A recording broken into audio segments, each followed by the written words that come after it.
En ce qui me concerne, on termine en disant oui, mais le cas du leader du MRC et de son parti sont encore sous observation, je ne sais plus quel est le terme approprié qu'ils ont utilisé, sont suivis de manière méticuleuse par la justice et l'administration.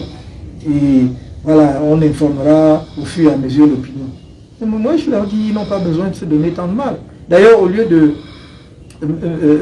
dépenser les moyens de l'État, les maigres ressources qui restent, une fois qu'on a soustrait de part et d'autre par la corruption et toutes sortes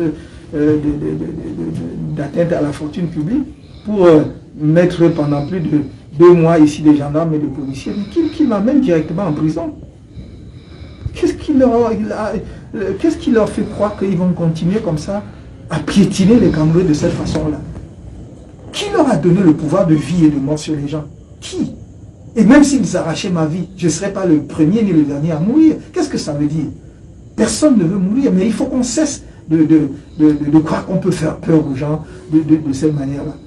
C'est totalement ridicule. J'en suis arrivé à un point où je me demande s'ils ont même en fait une vision pour le pays. Est-ce qu'ils ont une idée de là où va conduire le Cameroun? Parce qu'il y a des choses beaucoup plus urgentes, des problèmes sérieux. Nous n'avons jamais refusé d'apporter notre contribution à la recherche des solutions aux problèmes de ce pays.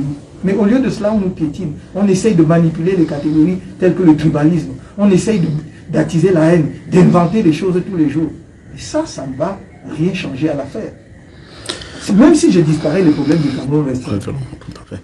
Alors, pour faire une dernière chose, qu'est-ce que vous allez faire maintenant que vous êtes à nouveau libre de vos mouvements? Qu'est-ce que vous allez faire? Mais évidemment, je vais continuer à animer plus que jamais mon parti politique, le MRC, le Mouvement pour la Renaissance du Cameroun. On